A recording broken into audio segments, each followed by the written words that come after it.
Hello बच्चों, मेरा नाम है मोहित और आपका स्वागत हमारे यूट्यूब चैनल हिस्ट्री चैंपियन में। तो जैसा कि आप जानते हो, आपका जो पेपर होने वाला है हिस्ट्री ऑफ मॉडर्न इंडिया 1761 से लेकर 1956 तक का सबसे महत्वपूर्ण जो पेपर होने वाला है, इससे संबंधित जितने महत्वपूर्ण प्रश्न होंगे सारे के सारे आपको करवाऊंगा मैं। यह आपकी मास्टर क्लास या वन शॉट क्लास होने वाली है, जिसमें यूनिट फर्स्ट सेकंड थर्ड अपन सारी क्लासेज को रिवाइज करते हैं। आपको क्या करना है, वीडियो को पूरा देखना है, चैनल को सब्सक्राइब कर देना और अपने दोस्तों को जरूर से शेयर कर देना। बहुत ज्यादा मोस्ट इंपॉर्टेंट क्लास है, जरूर से पूरी क्लास को अच्छे से देख लेना। साथ के साथ कोने में जो व्यू प्रोडक्ट वाला ऑप्शन है, कौन सा ऑप्शन है, कोने में जो व्यू प्रोडक्ट वाला ऑप्शन है, इस पे क्लिक करके अगर फ्लिपकार्ट और मित्रा से कोई प्रोडक्ट खरीदोगे, सबसे ज्यादा डिस्काउंट आपको देखने को मिलेगा। क्या देखने को मिलेगा? सबसे ज्यादा डिस्काउंट आपको देखने को मिलेगा, तो जरूर से खरीद लेना। साथ के साथ ये पीडीएफ फ्री में हमारे टेलीग्राम चैनल पे मिल जाएगी। टेलीग्राम चैनल का लिंक डिस्क्रिप्शन में दे रखा है, वो जरूर से ज्वाइन कर लेना। लेकिन इससे पहले सभी बच्चों से रिक्वेस्ट है, प्लीज चैनल को सब्सक्राइब कर लो। अपने को 30,000 सब्सक्राइबर का अपने टारगेट ले रखा है, कराओ भाई पूरा का पूरा टारगेट। अपने दोस्तों से भी शेयर करो, खुद भी सब्सक्राइब करो और अपने दोस्तों से भी सब्सक्राइब करो। करवा दो अपना टारगेट, और मुझे उम्मीद है आपके लिए कौन सी बड़ी बात है, करवा दोगे आप ये काम। तो चलिए, पीडीएफ कहां पर मिलेगी उसके बारे में आपको बता देता हूं। डिस्क्रिप्शन में टेलीग्राम के लिंक पर क्लिक कर ले। जैसे क्लिक करोगे, आपके सामने आप इस प्रकार का ऊपर की तरफ हिस्ट्री चैंपियन लिखा होगा, वहां पर आपको पहुंच जाना है। वहां पर पहुंचने के बाद में फाइल वाले सेक्शन पे आ जाना है। कौन से सेक्शन पे? फाइल वाले सेक्शन पे आ जाना है। जैसे फाइल वाले सेक्शन पे आओगे, कोने में सर्च वाला ऑप्शन मिलेगा और यहाँ पर सर्च कर लेना हिस्ट्री। क्या? हिस्ट्री। जैसे सर्च करोगे, हिस्ट्री बीए 5th सेमेस्टर के नाम से पीडीएफ देखने को मिलेगी। इस पर क्लिक कर लेना, इस प्रकार की पीडीएफ को खोल लेना और फिर पढ़ना शुरू कर देना। समझ में आ गया? चलिए शुरू करते हैं प्रश्नों को। ब्रिटिश साम्राज्यवाद के उपकरण के रूप में सहायक संधि व लैप्स के सिद्धांत हड़प नीति की आलोचनात्मक परीक्षण कीजिए। तो ब्रिटिश साम्राज्यवाद के ने कैसे भारतीय साम्राज्य को हड़पने के लिए जो अलग अलग प्रकार की नीतियां बनाई थी, उसमें सहायक संधि थी, उसमें लैप्स का सिद्धांत, हड़प नीति थी, उसके बारे में आपको बताना है। उसकी आलोचनात्मक परीक्षण करनी है, मतलब उसकी आपको क्या करनी है, कमियां भी निकालनी है और उसकी अच्छाइयां भी बतानी है। सारे की सारी चीजें आपको बतानी है। मोस्ट इंपोर्टेंट प्रश्न है। कैसा प्रश्न है? मोस्ट इंपोर्टेंट प्रश्न एग्जाम में देखने को मिलेगा। चलिए, भारत में ब्रिटिश साम्राज्य के विस्तार के लिए लॉर्ड वेलेस्ली ने सहायक संधि और लॉर्ड डलहौजी ने लैप्स का सिद्धांत। मैं आपको बता देता हूं, ये प्रश्न अच्छे से पढ़ लेना। कंपटीशन में भी ये प्रश्न आता है और कितनी बार आया पता नहीं, तो अच्छे से याद कर लो। वेलेस्ली, जो वेलेस्ली थी, वेलेस्ली जो थे लॉर्ड आपके सामने, जिन्होंने क्या किया था, सहायक संधि को लेकर आए थे। समझ में आ गया? और लॉर्ड डलहौजी ने क्या कहते, लैप्स का सिद्धांत लेकर आए थे, है ना, डॉक्ट्रिन ऑफ लैप्स। ये दो सबसे मारक कूटनीतिक हथियार साबित हुए। इन नीतियों ने सबसे बड़े किसी बड़े युद्ध के भारतीय रियासतों को ब्रिटिश नियंत्रण में ला खड़ा किया। अच्छा देखो क्या होने लगे, धीरे धीरे ये आपके सामने भारत पे क्या है, इन्होंने अंग्रेज है, इनको अब ये पता चल गया कि अब हमने अपनी कंपनी तो स्थापित कर ली है, अब अपन ने क्या अपने पैर जमाने तो शुरू कर लिए। लेकिन ये जो यहाँ पर रियासतें हैं, यहाँ के जो राजा है ना, वो इतने कुशल नहीं है, इतने समझदार नहीं है। दूसरी बात क्या है, भारतीय राजा क्या आपस में लड़ते रहते हैं। समझ में आ गया? एक कोई केंद्रीय शक्ति नहीं है। पहले क्या मुगल हुआ करते थे, जब तो क्या केंद्रीय शक्ति हुआ करती थी, उसके अधीन सभी राजा रहते थे, तो आपस में युद्ध कम लड़ते थे। लेकिन अब मुगल रहे नहीं इतने मजबूत, तो ये राजा आपस में लड़ रहे हैं। समझ में आ गया? तो उनको ये बात पता चल गई कि इन राजाओं को तो आपके सामने आपस में लड़ाई करवा कर जीतना बहुत आसान है। समझ में आ गया? तो इसी के अधीन इन्होंने अपनी कूटनीति का उपयोग किया। क्यों? समझदार तो थे अंग्रेज, तो इन्होंने क्या लेकर आए, सबसे पहले सहायक संधि। कौन सी संधि भाई? सहायक संधि। बहुत मोस्ट इंपोर्टेंट है, ये वेलेस्ली के द्वारा लागू की गई थी। बताऊंगा, कंपटीशन में भी प्रश्न आता है। लॉर्ड वेलेस्ली को 1798 से लेकर 1805 द्वारा शुरू की गई इस नीति का उद्देश्य भारतीय राज्यों में ब्रिटिश रक्षा कवच के में लाकर इसे पंगु बना दिया। इन्होंने क्या किया, लॉर्ड वेलेस्ली ने 1798 से लेकर 1805 में इस नीति को लाया गया। क्या किया गया? इस नीति को लाया गया। अब इस नीति का काम क्या था भाई? अंग्रेजों ने क्या सभी राजाओं के पास गए और उन्हें कहा कि भाई आप पर क्या है, कोई भी बड़ा राजा अटैक कर देता है, तो वो बोले हाँ बिल्कुल सही बात है भाई, कर दी ही, कन्नाड़ा कर दी, को बड़ो राजा हो मोटो राजा हो, वो क्या कर दे, अटैक कर दे। तो इसके लिए बचने के लिए तुम क्या करोगे? बोले मेरे पास तो इतनी सशक्त सेना ही नहीं है। तो बोलो सेना, बोले हम देंगे, अंग्रेज बोले सेना, बोले हम देंगे, तो बोले सेना तो आप दोगे लेकिन फ्री में तो कुछ करते नहीं हो, तो बोले तुम्हें क्या करना पड़ेगा। अंग्रेज बोले कुछ ज्यादा नहीं करना, बोले आपको बोले हमारी सेना रखनी पड़ेगी, बोले रखनी पड़ेगी युद्ध करने के लिए, तो बोले आपको उसका वेतन भी देना पड़ेगा। क्या करना पड़ेगा, जो सेना आप रखोगे उसके लिए वेतन भी देना पड़ेगा। बोले ठीक है वेतन भी दे देंगे। बोले और खर्चे होंगे वो भी देना पड़ेगा, बोले वो भी दे देंगे। बोले जब ठीक है, समझ में आ गया। तो ये मोटा मोटी बात आपको समझाती है। तो इस नीति से क्या क्या अंग्रेजों ने धीरे धीरे क्या हुई, अब अंग्रेज क्या थे, अब आप हो गए सर इससे क्या फर्क पड़ गया, अरे सारा ही फर्क पड़ गया। आप कोई भी इंसान की वो कहते हैं ना अपनी की अंगुली पकड़ते पकड़ते पूछा पकड़ लेता है इंसान, हाथ पकड़ लेता है, वही अब अंग्रेज क्या अपने वहां पर धीरे धीरे प्रशासनिक अधिकारियों को नियुक्ति करने लग गए, तो इससे उस राज्य के बारे में पता चल गया, समझ में आ गया। तो धीरे धीरे जो बड़े बड़े राज्यों पर इन्होंने इस प्रकार से कब्जा करना शुरू किया। शर्त क्या थी संधि की, संधि करने वाले राज्य को अपने राज्य में ब्रिटिश सेना रखनी पड़ेगी। जो भी राज्य संधि करेगा, क्या करेगा, जो भी राज्य संधि करेगा उसको वहां पर क्या करनी पड़ेगी, अपनी ब्रिटिश सेना रखनी पड़ेगी। क्या करना पड़ेगा भाई, ब्रिटिश सेना है उसको रखना पड़ेगा। ये उसका सबसे मुख्य बिंदु था। इस जो संधि थी उसका मुख्य बिंदु यही था कि जो भी राज्य यहां पर आपके सामने संधि करेगा उसको अपनी सेना रखनी पड़ेगी, जिसका खर्च वह स्वयं उठाता था। जिसका खर्च कौन उठाएगा, वह स्वयं उठाएगा भाई। क्यों, बोले अगर सेना तुम रखोगे, उपयोग तुम रखोगे, तो अंग्रेज बोले हम क्यों दे तनख्वाह, बोले तुम राज्य वाले दो इसकी तनख्वाह।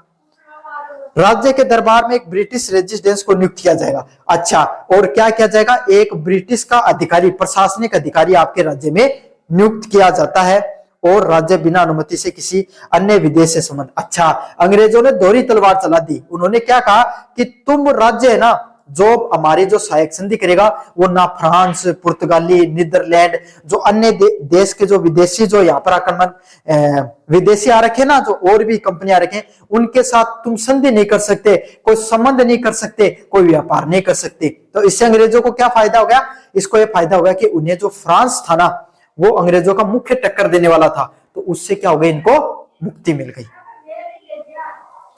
प्रभाव, इस नीति ने भारतीय राजाओं की संप्रभुता छीन ली। अब क्या भाई, राजाओं का राज्य तो खुद का था, लेकिन चला कौन रहे थे, एक तरफ से थोड़ा बहुत अंग्रेजों का भी दखल देखने को दे गया। समझ में आ गया आपके सामने। वे अपनी रक्षा के लिए अंग्रेजों पर निर्भर होना पड़ गया उनको। अब धीरे धीरे क्या हो गया भाई, धीरे धीरे भाई कोई आदमी को जब ऐसे पता है कि भाई एक घर है उसमें दो भाई हैं, एक भाई खूब पैसे कमाने वाला है, तो छोटे वाले को पता है भाई बड़ा तो कमा रहा है, क्या टेंशन है। और घर में एक ही कमाने वाला होता है, तो उसको पता भाई मेरे को कमाना है, मेरे को मेहनत करनी है, तो वो खूब मेहनत करेगा। तो वही बात है, धीरे धीरे भारतीय राजाओं ने क्या किया, अपनी जो स्वतंत्रता भी अंग्रेजों को सौंप दी, और अब धीरे धीरे वो ये सोचने लगे कि चलो हमारी रक्षा करने के लिए अंग्रेज तो है, तो हमें क्या टेंशन लेने की जरूरत है। समझ में आ गया। जिससे उनके सैनिक बेरोजगार हो गए और राज्य की अर्थव्यवस्था पर भारी बोझ पड़ा। साथ के साथ उनके जो सैनिक है वो भी बेरोजगार होने लगे। साथ के साथ भाई वेतन जो आपके सामने जो अंग्रेज खुद के सैनिकों को भी देना पड़ता था और अंग्रेजी की सेना को भी देना पड़ता था, तो अर्थव्यवस्था पर भी खर्चा लगने लग गया। और इसी तरीके से हैदराबाद, मैसूर और अवध इसके प्रमुख शिकार बने। क्या, हैदराबाद हो गई, मैसूर हो गई और अवध जैसे जो बड़े बड़े राज्य हुआ करते थे वो आपके सामने इस कूटनीति का शिकार हो गए। क्या हो गए, इस कूटनीति का वो शिकार हो गए एक तरीके से। चलिए अगले वाला सिद्धांत है लेप्स का सिद्धांत है हड़प नीति। दोनों सिद्धांत इंपोर्टेंट है, सहायक संधि और लेप्स का सिद्धांत। डलहौजी ने 1848 से लेकर 1850 में इस अनैतिक नीति के माध्यम से राज्यों का विलय करवाया। क्या कराया, नाम देखना हड़प नीति। इसमें क्या था कि भाई अगर कोई भी राजा है, कोई भी राजा है, अगर उसका उत्तराधिकारी, अब राजा का उत्तराधिकारी कौन होता है, उसका बेटा या उसका आपके सामने भाई कोई पोता हो, तो इन्होंने क्या कहा राजा अंग्रेजों ने कि भाई तुम क्या कर सकते हो, अगर तुम्हारे बेटा नहीं हो, कोई भी राजा है उसकी जवानी में मृत्यु हो गई, उसको बेटा नहीं हुआ, तो तुम गोद नहीं ले सकते। भाई गोद लेकर भी तो किसी को बना सकते हैं, या राज्य में अपने सेनापति को बना दिया और किसी को बना दिया, बोले ऐसे नहीं होगा, तुम्हारा उत्तराधिकारी तुम्हारा बेटा ही बनेगा। अगर बेटा नहीं हुआ तो तुम्हें क्या हो जाएगा, तुम्हारा राज्य अंग्रेजों के अधीन आ जाएगा। समझ में आ गया। तो ये आपके सामने जो नीति थी इसको किसके नाम से जाना जाता है, हड़प नीति के नाम से जाना जाता है, डॉक्ट्रिन ऑफ लेप्स के नाम से जाना जाता है। इसके अनुसार यदि आश्रित राजा का शासक बिना किसी स्वाभाविक उत्तराधिकारी के मर जाता है तो वो राज्य स्वतः ही ब्रिटिश राज्य में मिल जाएगा। क्या कहा गया कि अगर कोई भी आश्रित शासक कोई भी आश्रित राज्य शासक के बिना किसी स्वाभाविक उत्तराधिकारी के, मतलब कोई अगर स्वाभाविक उत्तराधिकारी अगर उसका नहीं हुआ, राजा का स्वाभाविक उत्तराधिकारी उसका बेटा या पोता अगर नहीं होता है, तो वो क्या हो जाएगा, वो राज्य ऑटोमेटिक ब्रिटिश साम्राज्य में मिल जाएगा। आप और किसी को अपना उत्तराधिकारी नहीं बना सकते, आपके परिवार में आपके बेटे को ही बनाना पड़ेगा। दंतक पुत्र अडोप्टेड सन की उत्तराधिकारी मानने से इनकार कर दिया। अंग्रेजों ने कहा मानते नहीं, आप कोई भी किसी को गोद लेकर नहीं बना सकते, आपको तो अपने बेटे को ही बनाना पड़ेगा। अंग्रेज समझदार बहुत थे, उनको पता था ऐसा अगर नहीं हुआ तो इसका अपन फायदा उठा लेंगे। प्रभाव, सतारा, झांसी, नागपुर, संबलपुर जैसे राज्यों में इस नीति के लिए हड़प लिया। अब झांसी की रानी क्यों लड़ाई लड़ी, उन्होंने इस नीति के खिलाफ ही लड़ाई लड़ी। क्यों? क्योंकि उनके पति की मृत्यु हो चुकी थी, उनका बेटा छोटा था, तो महिलाओं को, अंग्रेज महिलाओं को भी राज्य नहीं संभालने देते थे, वो तो उसके बेटे को संभालने देते, तो इसीलिए क्या करती, झांसी है वो भी अंग्रेजों के अधीन आ गई थी, इसीलिए झांसी की रानी ने युद्ध लड़ा था। इससे क्या हुआ, भारतीय शासकों के बीच में असुरक्षा और ब्रिटिश शासन के प्रति घोर असंतोष हो गया।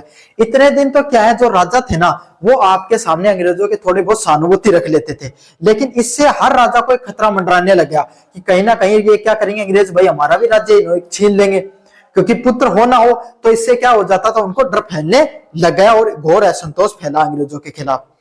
आलोचनात्मक परीक्षण, अनैतिकता, ये दोनों नीतियां अंतरराष्ट्रीय कानून और भारतीय परंपराओं के विरुद्ध थी। चाहे आपके सामने हड़प नीति थी, चाहे आपके सामने सहायक संधि थी, दोनों की दोनों संधियां क्या थी, भारतीय जो विचारधारा और भारतीय जो परंपरा थी उसके खिलाफ थी, उसके विरोध में थी। सहायक संधियों ने राज्यों को अंदर से खोखला कर दिया। क्या कर दिया, जो सहायक संधि थी उसने धीरे धीरे राज्यों को कमजोर करना शुरू कर दिया, और हड़प नीति ने तो उनके अस्तित्व को ही खत्म कर दिया। क्या किया, हड़प नीति ने तो धीरे धीरे उनका जो अस्तित्व था, जो उनकी वास्तविकता थी, उसको ही खत्म कर दिया पूरी तरीके से। समझ में आ गया आपको? तो यही है, ये दोनों नीतियां बहुत ज्यादा खतरनाक रही। आर्थिक शोषण, इन नीतियों के कारण भारत के धन का निष्कासन हुआ, क्योंकि राज्यों में ब्रिटिश सेना और रेजिडेंस का भारी खर्च उठाना पड़ा। ये दोनों नीतियां हैं, चाहे आपके सामने अंग्रेजों की जो दोनों नीतियां हैं, इन्होंने क्या हुआ, भारी धन निष्कासन हुआ। इससे क्या हुआ, भारतीय जो लोग हैं, भारतीय लोगों का जो पैसा है वो अंग्रेजों के पास धीरे धीरे जाने लग गया, जिससे क्या हुआ, आपके सामने भारतीय अर्थव्यवस्था कमजोर हुई और अंग्रेजों के पास पैसा जाने लग गया। 1857 की क्रांति की नींव, इन विस्तारवादी नीतियों ने भारतीय राजाओं, सैनिकों और जनता के मन में जो आक्रोश पैदा किया, वही 1857 की क्रांति के मुख्य राजनीतिक कारण बना। क्या हुआ, यही जो विस्तारवादी नीतियां हैं, इनसे जो भारतीय राजाओं और सैनिकों जनता के जो मन में जो आक्रोश बढ़ता है, इसी के कारण 1857 की जो क्रांति है वो देखने को मिलती है। अनेक यही 2-3 कारण थे जिसके वजह से अंग्रेज है वो अंग्रेजों के खिलाफ असंतोष फैला। छोटी छोटी बातें बड़ी बड़ी हो जाती है समय के साथ। सहायक संधि और लैप्स का जो सिद्धांत है वो ब्रिटिश साम्राज्य को सफल लेकिन अत्यंत क्रूर उपकरण थे। इससे अंग्रेजों को तो फायदा हुआ, लेकिन क्या हुआ, इनके खिलाफ असंतोष भी काफी फैलने लगा। भारतीय राजनीति मानचित्र पूरी तरीके से बदल गए और अंग्रेजों के भारत का निर्माणवादी स्वामी बनाने लगे। धीरे धीरे क्या करने लगे भाई, ऐसे मानने लगे अंग्रेज हमारे लिए बहुत ज्यादा खतरनाक बनते जा रहे हैं। तो ये था ब्रिटिश साम्राज्यवाद के उपकरण के रूप में सहायक संधि व लैप्स के सिद्धांत के बारे में अपन ने पढ़ा। मात्र 30,000 सब्सक्राइबर का टारगेट ले रखा है, अभी आपके सामने 30,000 सब्सक्राइबर का टारगेट करो, फिर अगला टारगेट लेंगे। खुद भी चैनल को सब्सक्राइब करो और अपने दोस्तों से भी चैनल को सब्सक्राइब कर दो। साथ के साथ कोने में जो व्यू प्रोडक्ट वाला ऑप्शन है, कौन सा ऑप्शन है, व्यू प्रोडक्ट वाला ऑप्शन है, इस पे क्लिक करके फ्लिपकार्ट और मित्रा से को प्रोडक्ट खरीदोगे, सबसे ज्यादा डिस्काउंट आपको देखने को मिलेगा। ये पीडीएफ टेलीग्राम चैनल पे मिल जाएगी, जरूर से वहां से जाकर डाउनलोड करके पढ़ लेना। चलिए पढ़ते हैं, धन निष्कासन तथा कुटीर उद्योगों के हास के विशेष संदर्भ में उपनिवेशिक अर्थव्यवस्था की प्रकृति कैसे थी, उसके बारे में अपन विस्तार से पढ़ेंगे। भारत में ब्रिटिश उपनिवेशिक अर्थव्यवस्था का मुख्य उद्देश्य भारतीय संसाधनों का दोहन करके ब्रिटिश में औद्योगिक हितों को पूर्ति करना था। क्या था, भारत में जो ब्रिटिश उपनिवेशिक अर्थव्यवस्था थी, अंग्रेजों के द्वारा जो अर्थव्यवस्था चल रही थी, उसका मुख्य उद्देश्य यही था कि भारतीय जो चीजें, भारतीय जो संसाधन है, चाहे आपको पता है भारत को एक समय सोने की चिड़िया कहा जाता था, आज के समय में चिड़िया बची है, उसके पंख नहीं रहे हैं, उड़ ही नहीं सकती। क्यों? क्योंकि भाई अपना क्या सारा वो पंख कौन कतर ले गए, अंग्रेज ले गए। बहुत पैसा था अपने पास, समझ में आ गया, लेकिन वो पैसा धीरे धीरे आपके सामने इन्होंने निकाले। कुछ तो ये जो मुस्लिम आक्रांताएं आए है ना, वो ले गए, कुछ आपके सामने इन्होंने ये जो अंग्रेजों ने बैठा दिया देश का, आपके सामने क्या क्या धीरे धीरे जितनी भी जो चीजें थी उनको संसाधनों को दोहन करने लगे। ब्रिटिश के औद्योगिक हितों को पूर्ति करना था। और उन्होंने क्या किया, ब्रिटेन के जो औद्योगिक हित हैं, क्यों, क्योंकि यहां से कच्चा माल लेकर जाते थे। क्या करते थे अंग्रेजों, क्या नीति होती, यहां जैसे कपास उगता था, है ना, तो यहां से सस्ते में कपास खरीदते अंग्रेज, क्या करते, लगान टैक्स के बदले सस्ते में कपास खरीद लेते, विदेश में जाते अपनी कंपनियों से सस्ता माल उनको देते, वो वहां से कपड़े बनवाते और भारतीय बाजार में बेच देते। तो देख लो, तो सस्ता, यहां से माल भी सस्ता ले रहे हैं टैक्स के रूप में, सस्ता वहां से आपके सामने उद्योग कपड़ा बना रहे, उनको रोजगार मिल रहा, अपने देश में रोजगार मिल रहा उनको, अंग्रेजों को, और यहां पर जाकर बेच रहे हैं भारतीय लोगों का पैसा। तो दो तरफा इन्होंने पैसा अपने भारतीय लोगों से खरीदा।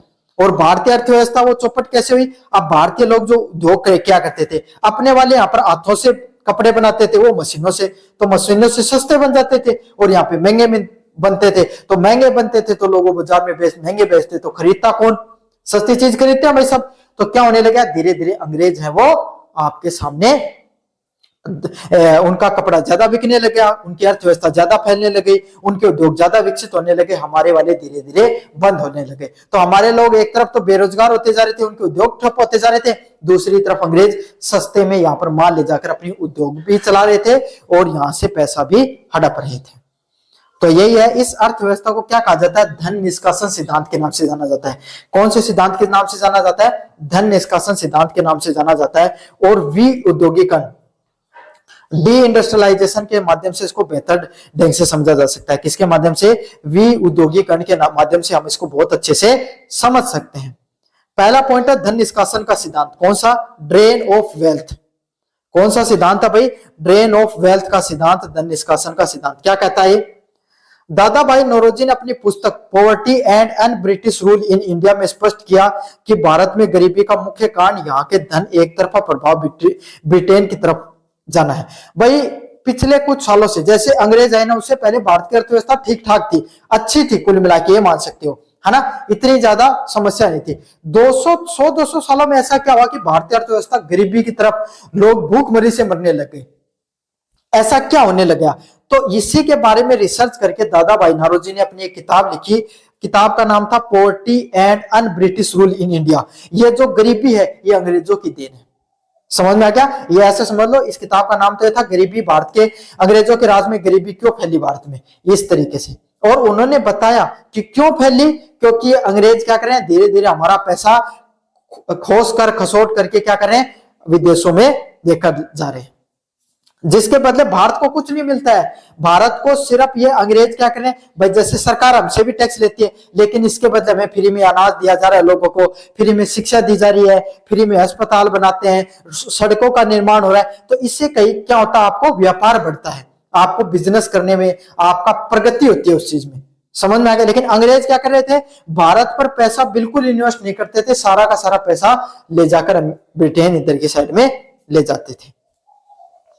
चलिए, निष्कासन के माध्यम, निष्कासन का क्या माध्यम है, ब्रिटिश अधिकारियों के वेतन और पेंशन, भारत में विदेशी कर्ज पर ब्याज, रेलवे बुनियादी ढांचे पर निवेशित ब्रिटिश पूंजी का मुनाफा और होम चार्जेस, लंदन स्थित भारत कार्यालय का खर्च। मतलब ब्रिटिश अधिकारी क्या करते हैं, ब्रिटिश अधिकारियों का वेतन और पेंशन भी कहां से निकलता था, भारत के दिए गए टैक्स पर, समझ में आ गया। भारत के विदेशी कर्ज पर ब्याज, क्या करते थे, भारतीय लोगों से टैक्स लेते थे और भारतीय लोगों को ब्याज पर दे देते थे वही पैसा, है ना, और कर भी वसूल, उनसे ब्याज भी वसूलते थे। समझ रहे हैं ना, हर तरफ से अंग्रेजों ने लूटा आपके सामने।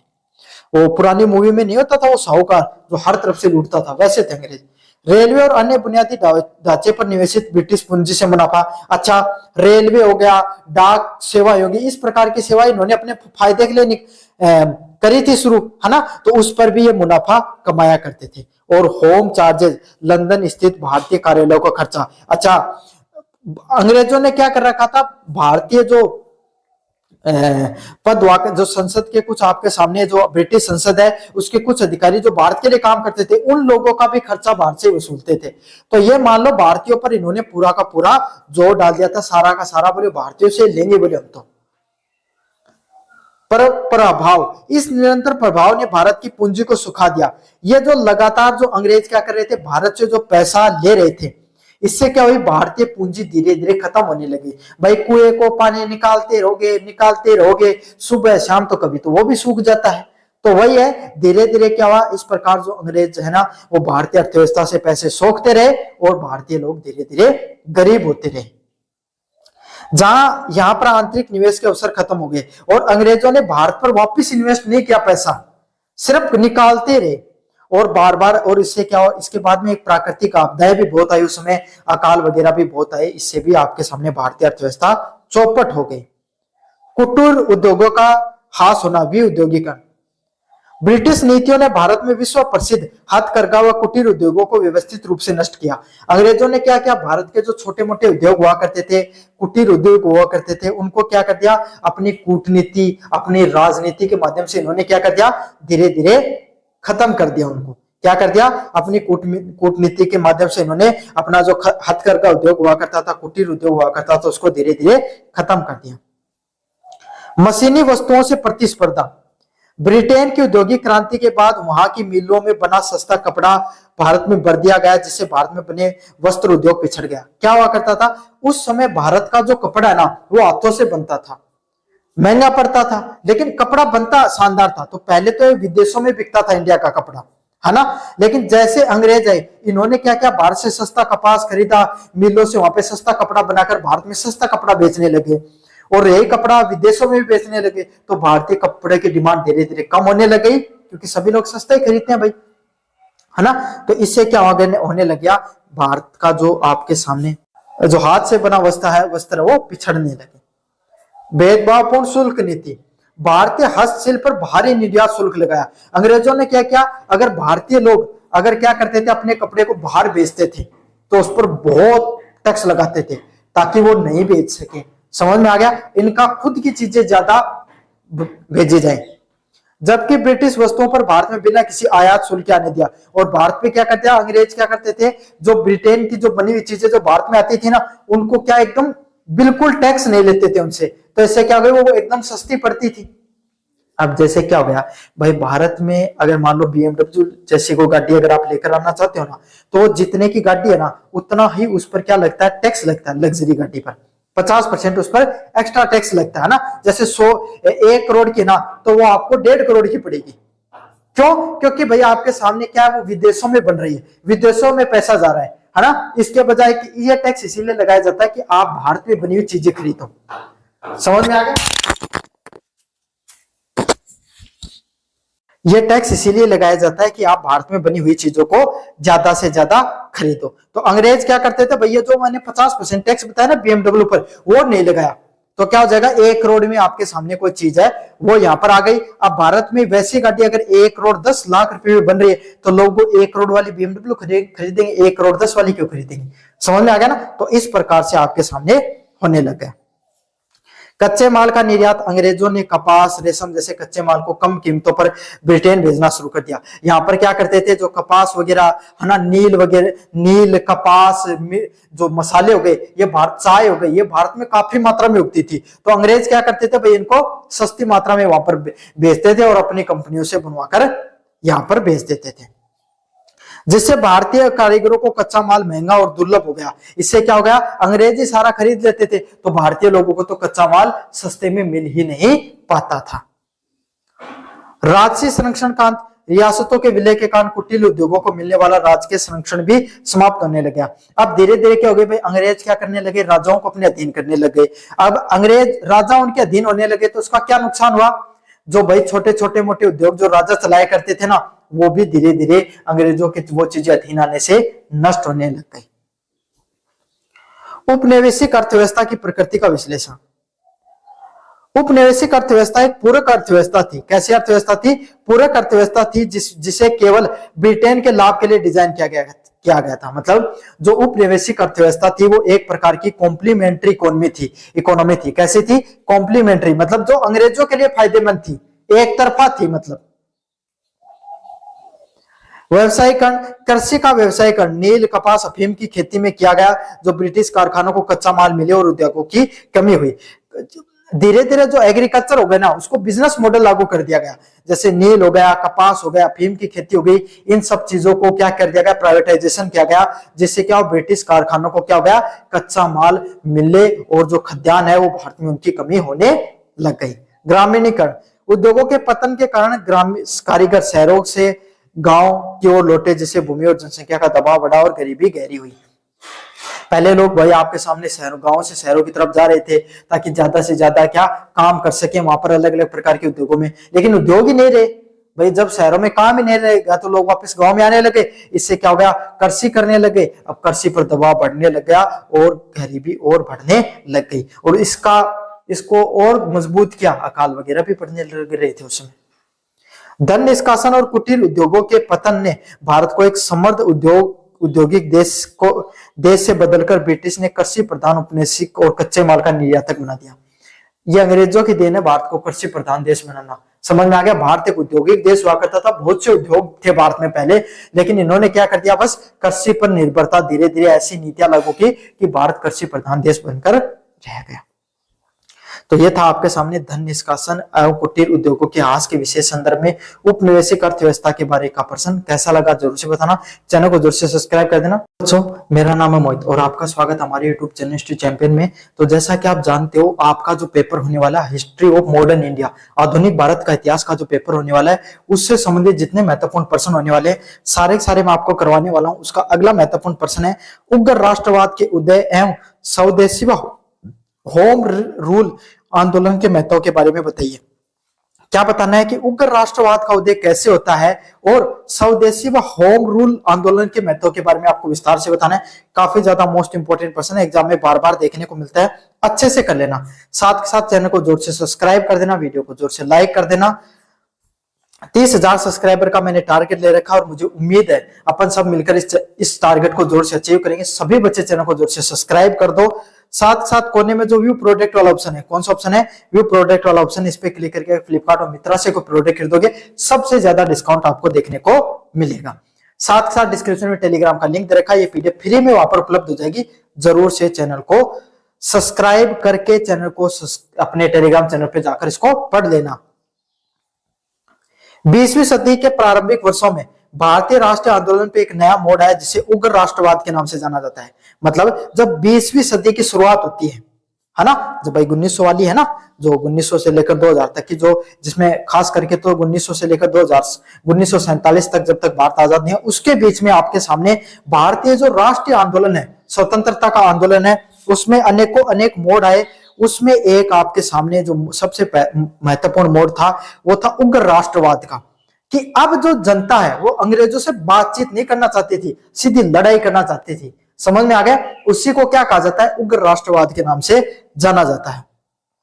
उग्रवादियों की प्रार्थना व याचिका की नीतियों जो उदारवादियों की प्रार्थना और याचिका की नीतियों की विफलता ने युवाओं के एक वर्ग को अधिक आक्रमणकारी और प्रत्यक्ष संघर्ष की ओर प्रेरित किया। क्या हुआ करता था, उदारवादी कौन हुआ करते थे, गोपाल कृष्ण गोखले हो गए, है ना, ये वो नेता थे भाई, बड़े बुजुर्ग आदमी थे, है ना। भारतीय राष्ट्रीय कांग्रेस थी, उसके अंदर जो बड़े बुजुर्ग थे ना, वो क्या थे भाई आपके सामने, वो कहते थे कि अंग्रेजों के साथ क्या है भाई, ज्यादा ताकतवर है, तो इनसे कोई विनती करके, है ना, आंदोलन करके, कोई लेटर वगैरह पत्र वगैरह देकर इनसे बात मनवा सकते हैं। लेकिन अंग्रेज ऐसे मानने वाले थे नहीं। अब भाई भारतीय राष्ट्रीय कांग्रेस में नए नए नेता आने शुरू हुए, है ना, जिसमें बाल गंगाधर तिलक हो गई, है ना, विपिन चंद्र पाल हो गए, ये सब क्या थे आपके सामने, नए नेता थे। अब भाई नए लोग, नए बच्चों में नया खून रहता है, जोश ज्यादा रहता है, तो इन्होंने क्या कहा कि बहुत दिन हो गए, इनसे याचिका वाचिका नहीं करेंगे, सीधी लड़ाई करेंगे अंग्रेजों से। आंदोलन में भी हिंसक आंदोलन का इन्होंने क्या की, बात की। जो उदारवादी थे वो अहिंसात्मक आंदोलन की बात करते थे और इन्होंने हिंसा का सहारा लेना उचित समझा, कि इन्होंने, उग्रवादियों ने। यह अंतर था।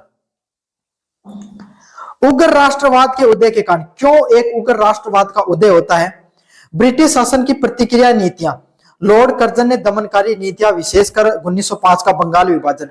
क्या होता है, ब्रिटिश शासन जो अंग्रेज हैं वो क्या कर रहे थे आपके सामने, उनके द्वारा जो खतरनाक नीतियां लागू की गई, जो भारतीय लोगों को कुचलने के लिए जो दमनकारी नीतियां लागू की गई, उनके लिए, उनके विरोध में आपके सामने इन्होंने क्या किया, ये प्रयास किया।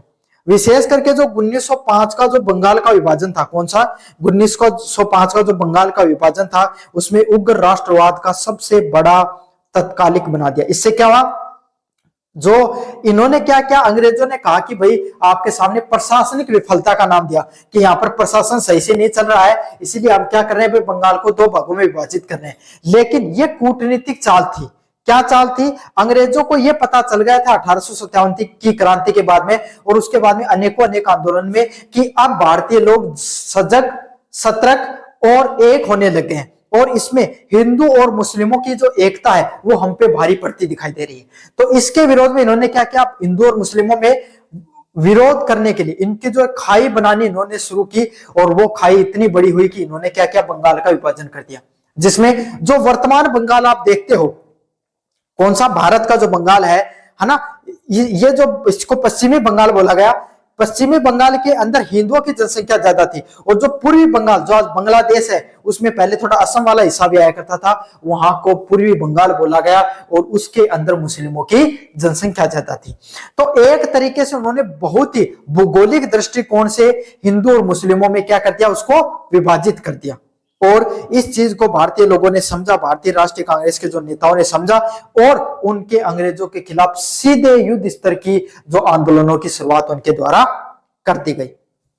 आर्थिक शोषण, निरंतर बढ़ते अकाल और गरीबी ने क्या कर दिया? भारतीयों में विश्वास दिला दिया कि ब्रिटिश शासन का मूल उद्देश्य भारत का विनाश है। धीरे धीरे भारत में क्या हुआ? प्राकृतिक आपदाएं भी बहुत सी आई उस समय, अकाल, अनेकों अनेक अकाल पड़ने लगे और उस अकाल के समय में जब अंग्रेजों को भारतीय लोगों के साथ खड़ा होना था, उनका सहयोग करना था, जो टैक्स होती थी उसमें कमी करनी थी, लोगों को जो अनाज है वो मुफ्त में बांटना था, उस समय अंग्रेजों ने भारतीय लोगों को अकेला छोड़ दिया। उन्होंने उनका बिल्कुल भी सहयोग नहीं किया। उस विकट परिस्थितियों में अंग्रेजों का जो असली चेहरा वो सामने निकल कर आया और लोगों को यह पता चल गया कि अंग्रेज हमारे साथ देने के लिए नहीं, हमारे विनाश के लिए है। अंतरराष्ट्रीय प्रभाव, जापान की रूस पर जीत 1905, इथोपिया की इटली पर जीत ने इस मिथक को तोड़ दिया कि यूरोपीय अजय हैं। धीरे धीरे क्या हुआ आपके सामने भाई? ऐसे लगने लगा था कि अंग्रेजों को कोई हरा ही नहीं सकता, लेकिन इथोपिया की इटली पर जो जीत होती है, जापान की रूस पर जीत होती है, साथ के साथ क्या होता है? अब जापान छोटा सा देश है और रूस कितना बड़ा देश था, तो क्या हो गया भाई? जब जापान छोटा सा देश रूस को हरा सकता है, यूथोपिया है वो एक छोटा सा देश आपके सामने, वो इटली जैसे बड़े देश को हरा सकता है, तो ये भारतीय लोगों को भी महसूस होने लगा और अंग्रेज अफगानिस्तान में भी हार गए थे। तो ऐसे लगने लग गया था कि अब अंग्रेजों को हराना कोई बड़ी बात नहीं है, कोई टेढ़ी खेल नहीं है, हम भी हरा सकते हैं, अगर जापान नहीं, अगर रशिया को हरा सकते हैं तो। योग्य नेतृत्व है, लाल बाल पाल, लाला लाजपत राय, बाल गंगाधर तिलक और विपिन चंद्र पाल जैसे जो भारतीयों ने क्या क्या स्वावलंबन और आत्म सम्मान का पाठ बिठाया। इन्होंने क्या कहा? इन्होंने कहा कि भारतीय जन्मभूमि, धर्म भूमि, कर्म भूमि और हमारी जो आपके सामने जो ये भूमि है, जो भारत माता है, इस पर हमारा ही शासन होना चाहिए। कोई विदेशी लोग हमारी आप भूमि पर आकर कैसे राज कर सकते हैं, हमारे लोगों पर कैसे राज कर सकते हैं, इसकी बात को उन्होंने सशक्त के साथ उठाया और भारतीय लोगों को स्वावलंबन, अपनी इच्छाओं के अनुरूप जीना सिखाने की बात की। तिलक ने नारा दिया, स्वराज मेरा जन्मसिद्ध अधिकार है। जो बाल गंगाधर तिलक है उनके द्वारा नारा दिया गया कि स्वराज मेरा जन्मसिद्ध अधिकार है और मैं उसे लेकर रहूंगा। समझ में आ गया? जन्म से मुझे अधिकार रहा है, मिला है भारत पे राज करने का। स्वदेशी आंदोलन 1905 से लेकर 1908 के बीच में बंगाल विभाजन का विरोध शुरू हुआ और भारतीय संघर्ष के इतिहास के मील का पत्थर साबित हुआ। क्या हुआ? जो बंगाल का जो विभाजन है उसका जो विरोध होना शुरू हुआ धीरे धीरे, और ये भारतीय जो संघर्ष है के इतिहास में सबसे मुख्य हिस्सा था। स्वदेशी आंदोलन है, ये भारत में जो बंगाल के जो विभाजन से जो ये उग्रवादी जो लोग हैं उनके आंदोलनों की शुरुआत होती है और धीरे धीरे ये बहुत बड़े सिद्ध होते हैं। मैं तो पहले बार बहिष्कार, बाइकआउट को एक राजनीतिक हथियार बनाया गया कि अंग्रेजी लोगों को आप तभी हरा सकते हो जब आर्थिक दृष्टि से उनको कमजोर करोगे। मतलब भाई अंग्रेजों के हाथों में पैसा मत आने दो, अंग्रेज अपने आप ही कमजोर हो जाएंगे। अंग्रेज क्यों? हर व्यक्ति कमजोर, अगर उसके हाथों में धन संपदा नहीं होगी तो कैसे कम हो सकती है? उनको टैक्स तो तुम्हें देना पड़ेगा, लेकिन उनकी जो चीजें बन के आ रही है ना वो मत खरीदो, तो इससे इनके पास आर्थिक रूप से कमजोर होंगे और इनकी पकड़ है वो कमजोर होगी। विदेशी वस्त्रों की होली जलाई, स्वदेशी वस्त्र शिक्षा उद्योगों को बढ़ावा दिया। भारतीय लोगों ने कसम खा ली कि हम स्वदेशी चीज, हमारे भारत में बनी हुई चीजों को ही पहनेंगे, हम भारतीय शिक्षा को अपनाएंगे, भारतीय उद्योगों को बढ़ावा देंगे, हम विदेशी चीजों को धीरे धीरे भारत से देश से बाहर निकालकर फेंकेंगे। भारतीय हस्तशिल्प को पुनः जीवित किया गया, छात्रों व महिलाओं में पहली बार सड़क पर ला खड़ा कर दिया। जो भारत के अंदर जो भारतीय शिल्प कला है, भारतीय जो शिल्प कला है उसको फिर से जीवित किया गया। छात्र व महिलाओं को सबसे पहले आपके सामने क्या है, सड़क पे आई, बाहर निकल कर आई और भारतीय जो आपके सामने जो अपनी संस्कृति है उसको बढ़ावा देने का काम किया। अब इसमें अलग अलग आंदोलन हुए। पहला होम रूल आंदोलन है 1916 में। प्रथम विश्व युद्ध के दौरान बाल गंगाधर तिलक व एनी बेसेंट ने दो अलग अलग होम रूल लीगों की स्थापना की। क्या क्या? प्रथम विश्व युद्ध के दौरान बाल गंगाधर तिलक और एनी बेसेंट ने क्या की, दो अलग अलग होम रूल लीग बनाई, जिसका उद्देश्य क्या था? ब्रिटिश साम्राज्य के भीतर रहकर शांतिपूर्ण तरीके से स्वशासन को प्राप्त करना, ब्रिटिश अंग्रेजों से धीरे धीरे बातचीत करके उन लोगों को मनाकर ये प्रयास करना कि आपके सामने कैसे न कैसे अपन क्या कर सके, उनके जो आपके सामने जो स्वशासन है उसको प्राप्त कर सके।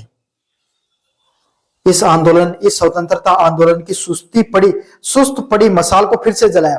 ये जो होम रूल लीग आंदोलन है, इन्होंने क्या किया, धीरे धीरे आपके सामने 1916 के आसपास क्या हो गया था, अचानक से भारतीय स्वतंत्रता आंदोलन है वो कमजोर पड़ना शुरू हो गया था। तो उस कमजोर पड़े हुए भारतीय स्वतंत्रता आंदोलन में फिर से बुझी हुई आपके सामने जो अग्नि होती है उस पे चिंगारी देकर उसको फिर से प्रज्वलित करने का काम किया गया।